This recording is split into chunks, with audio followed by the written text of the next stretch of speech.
Hi. Don't get rings on your table. You can be manly, you can drink beer, but you don't gotta be messy. Did I say that right, babe? So today we're gonna be talking about Ektachrome 100. It's beautiful. We should probably just end the video there because that's all I'm gonna say. So before we get into the video, a little behind the scenes of what's actually happening in this photo shoot.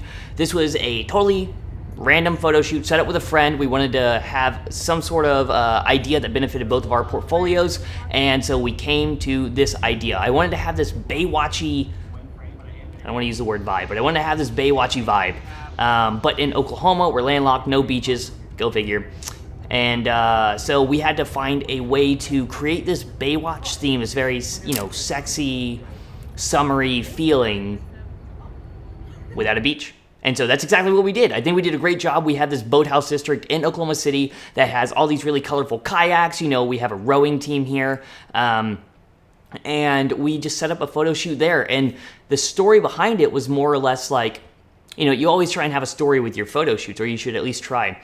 And this one was kind of like, she just got out of, kayaking practice or rowing or whatever it is. I don't know what you do.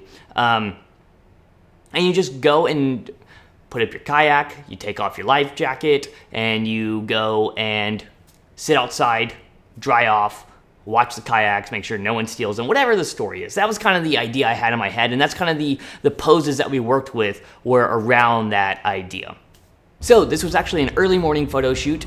We got there at about 8 o'clock because I needed the sun to hit directly on her, but then also shine a little bit of light into these kayaks. This is kind of a busy area, so I didn't want to have all these strobes or lights or anything like that out there. So working with natural light, and I'm really glad we did. The images came out fantastic. But that's kind of the basis of the story. You don't always have to shoot at sunset. As much as I like to stress that, you can shoot at any time of day that the sun is at any sort of angle.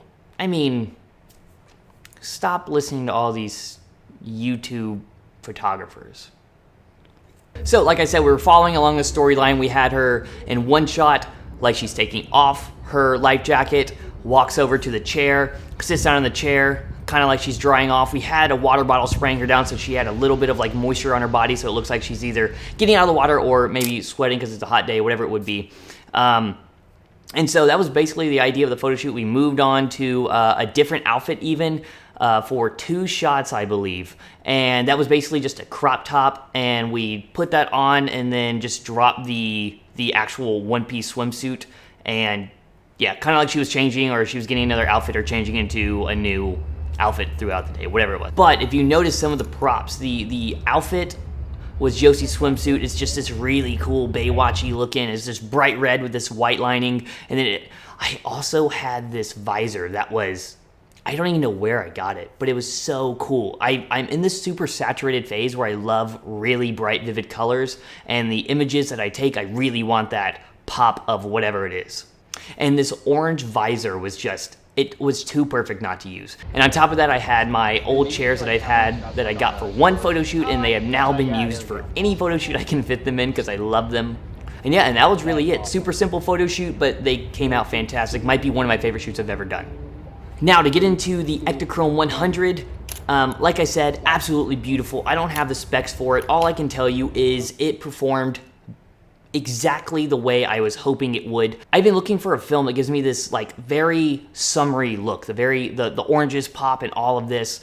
And I've been struggling for 2 years to find the perfect film. I tried to go through the Portra lineup. Do not like Portra. I know this blasphemy in the film community, but I just really don't like the lineup of Portra.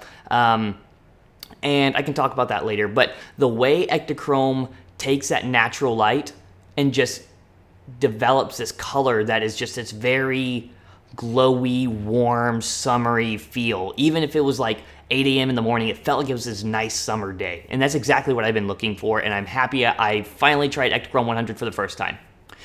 And you know what? I've been using Velvia 100, and I do love that film. I think it is this wonderfully saturated film stock. But the thing about Fuji is it has this green tint to it, especially in the shadows, and I do not like green. I cannot stress enough how much I do not like green. Unless it's a tree, grass, or a turtle, I do not like green. being an ISO 100 film, there's not a lot of grain. However, in the shadows and areas of that nature, a little bit darker, you can really see that grain. It's enough that it's just kind of like, hey, I'm here. And that's so stupid. And to me, this is going to be my go-to film stock for a long time, I can tell. I will say, though, it has to be bright. I've noticed with E6, and it's very, it's common knowledge to know that E6, you have to have that perfect exposure, but it has to be bright. Like, I mean, you cannot shoot E6 film without lights of any sort, whether it's the sun or strobes or bright. You've got to have that exposure dead on, or the film comes out just horrendous. I know. I did a photo shoot with Velvia 100 in the setting sun in some shade. Didn't look great. I'll go over that in another video. Anyway, that's the video for today. Like I said, I don't have technicalities on the film. I can just tell you my user experience, and I absolutely love it. And I hope you guys enjoyed the behind the scenes of this photo shoot. It was, like I said, one of my favorite photo shoots I think I've shot. The film came out fantastic. Shai did amazing. And yeah, what more can you ask for? Anyway, guys, thank you so much for watching, and tune in for the next one.